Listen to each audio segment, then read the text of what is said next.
On this week's Most Craved, Jon CHU is here. What's up?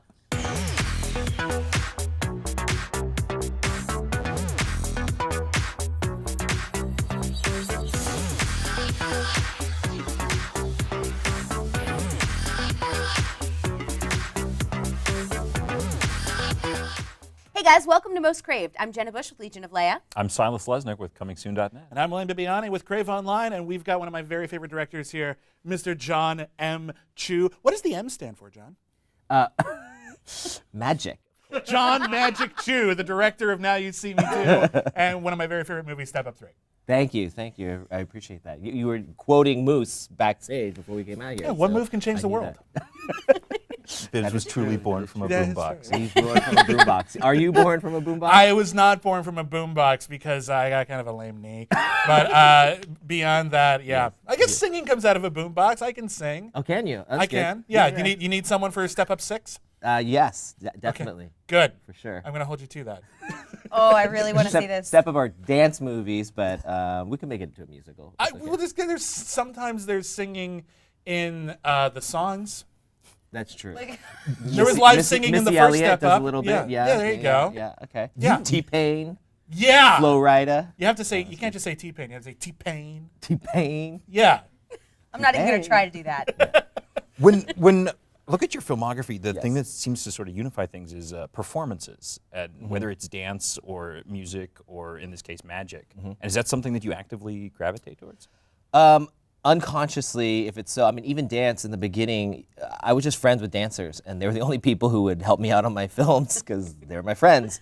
And so I got to know them and what they're trying to express in their dance, and I knew the film side of it. So I was like, oh, I can help you express that by moving this camera here or not moving at all. And so it sort of happened naturally, really not conscious of it until doing the Step Up movies when people would ask me. I'm like, oh, yeah, that's right. All my movies in college were music or dance driven. To me, it's more about different languages other than dialogue. Like, I love the idea of these sort of fairy tales in these strange worlds, whether it's dance, pop music, action, or magic, and that you use these things in the same way a musical would use music to take a character from one place to another, or express their want song, or express this or that. To me, it's really interesting and fun. But I don't actively search for it. I guess I'm just sort of drawn to it. Because even G.I. Joe has, like, everybody has their thing. Yeah, yeah, I guess it's true. And even in that, the sequence in the Himalayas has a very sort of ballet feel to it. I think I love movement, not necessarily dance, but I love the way people carry their bodies and what it says about them. When John Wayne goes out onto that porch, it says a lot of who he is. When The Rock takes off his jacket, you get who that character is. And so I always try to find what that is. And in magic, I got to learn a lot about the magic world and how they present themselves and their personas and what their real life is. And that psychology between these two personas is really interesting. Did you talk to famous magicians, anybody that we would know? Yeah, well, David Copperfield's a producer on this, so he was very helpful in sort of the writing stage of it. We had Keith Barry, who's this amazing mentalist, and he was actually on the ground with us every day. He was like a crew member, basically, helping us design things, and he would hypnotize people on set because I would always test him out. It was pretty amazing. We had Blake Angier, who's Blake Voigt, I'm sorry, who's always sort of a sleight of hand. And then we had Andre Geek, who did cardistry, so which I never even knew about. But if you look up on YouTube cardistry, it's an amazing like art form where they make structures out of playing cards and use their dexterity to create cool things. So. How do magicians feel about these movies? Because on one hand, it's really cool using all their superhuman magic skills to do Robin Hood heists and save the world. On the other hand, it is also saying magicians are criminals. No, it's saying magicians.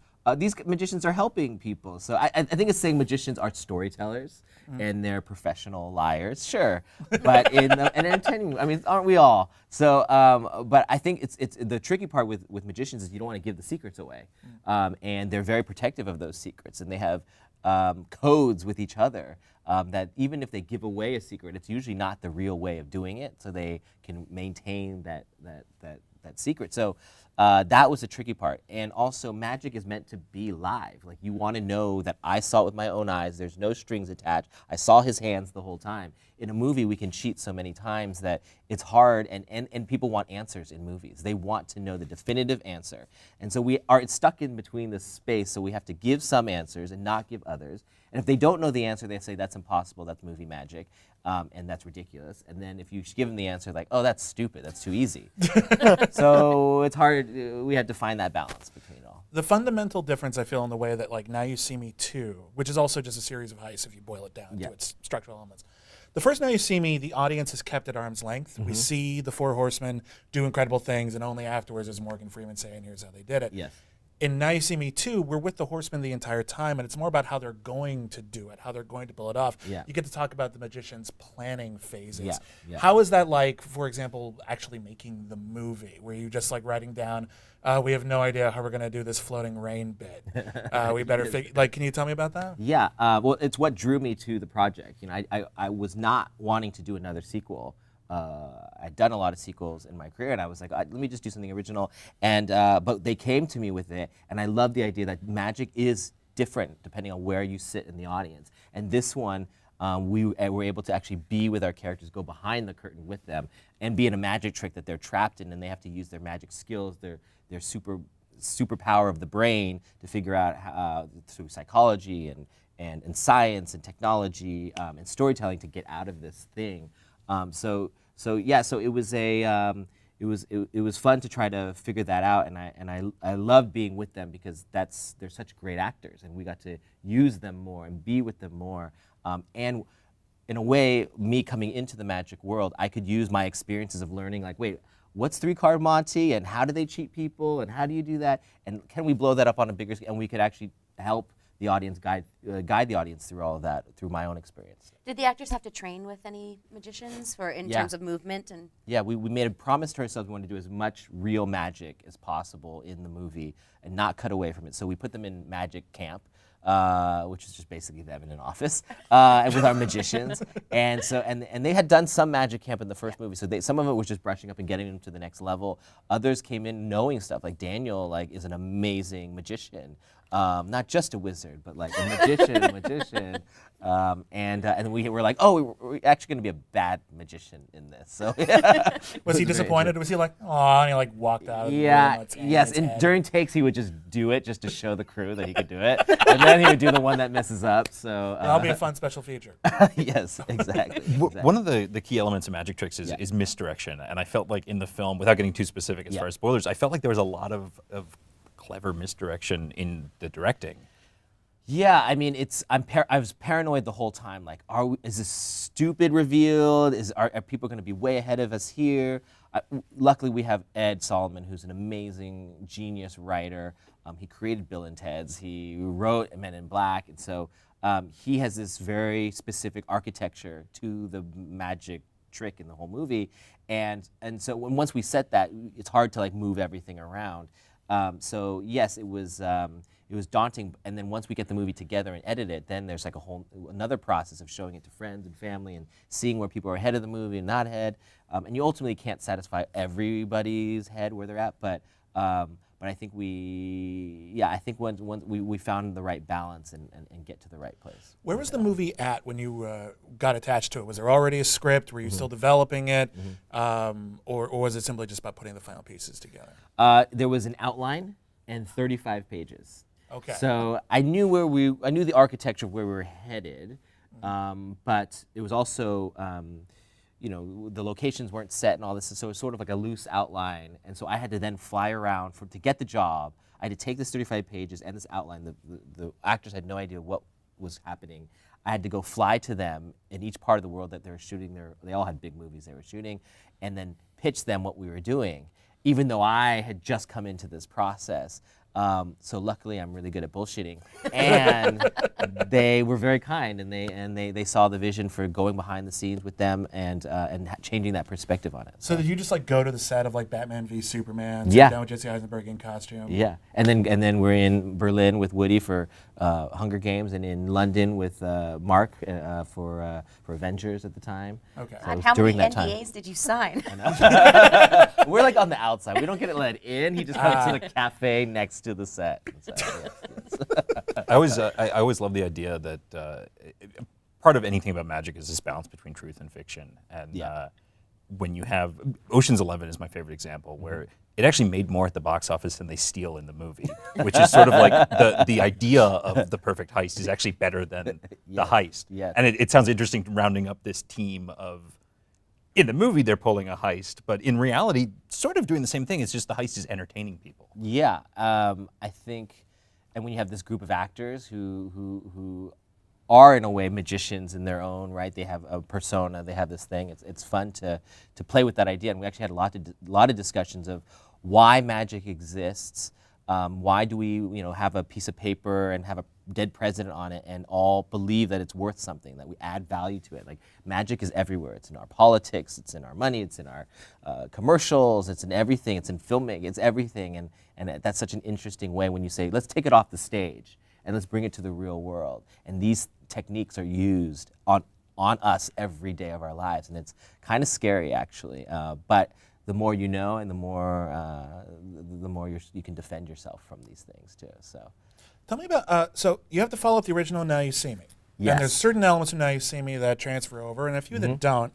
And one of them is the ending. The ending of Now You See Me ends with this big trick where they all jump off a building and explode into money. yes. And I always thought to myself, did they just say that magic is real now? Because they don't explain that trick. They never explain that trick. Yes. In the original movie, did you ever think about that trick or what that meant? Yeah, I think of several tricks in there that I wonder, is magic real in that movie? Like when the drapery flies around it, or when the keys like float together and things like that.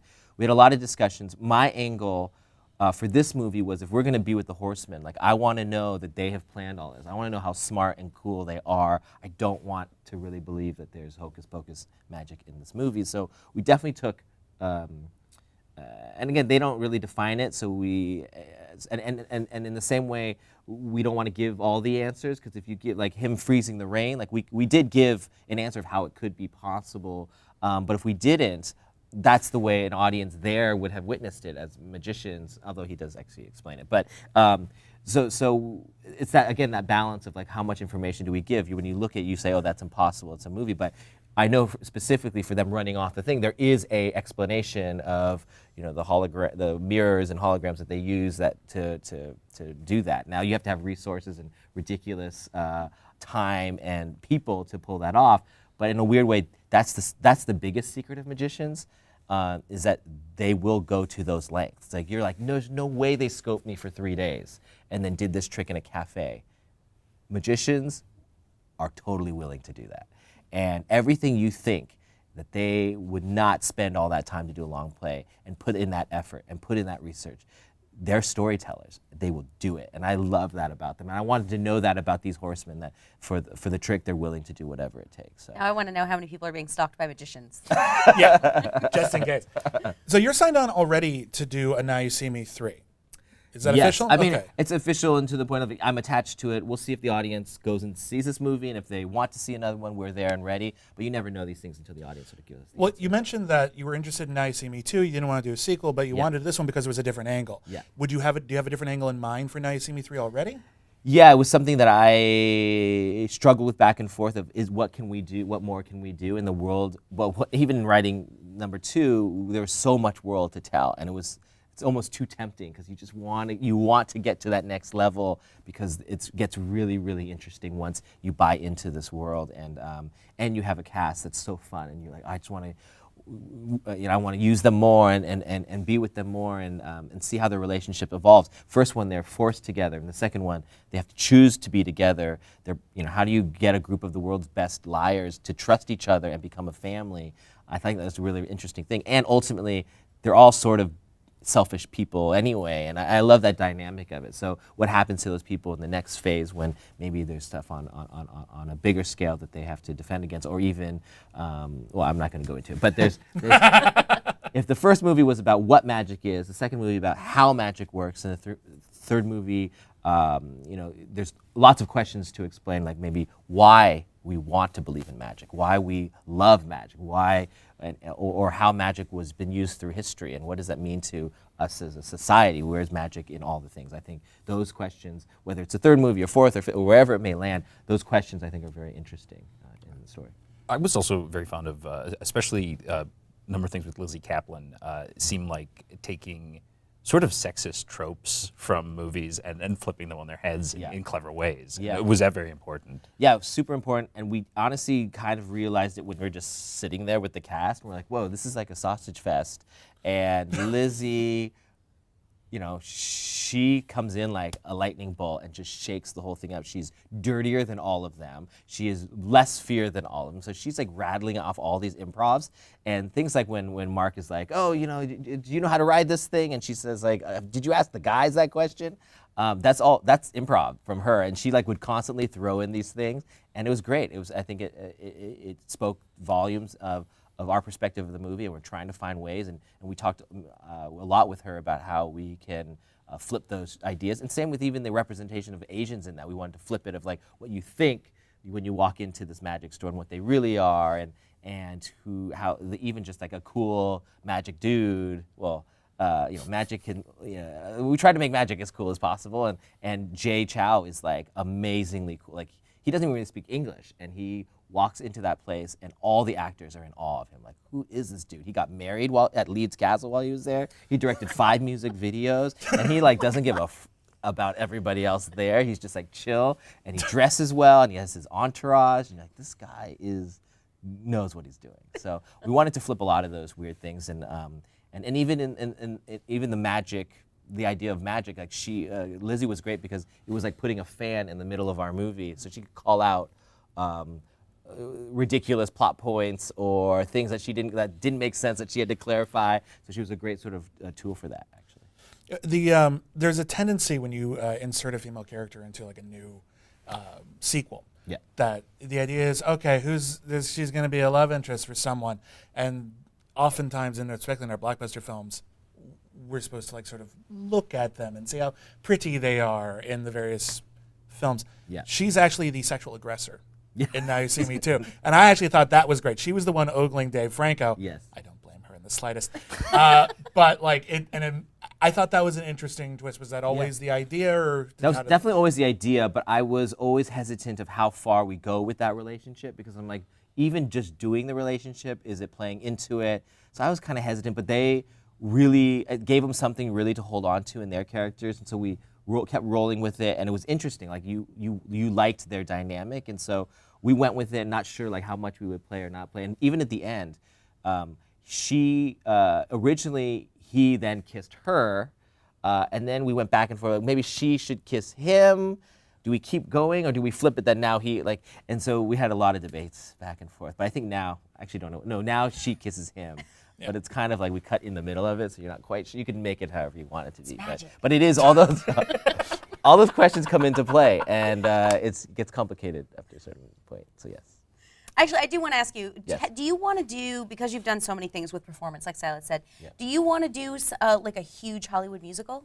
I would love to. I know that's, if they ever let me, that's to me in my cards one day. I think that I've always loved musicals. I grew up with musicals.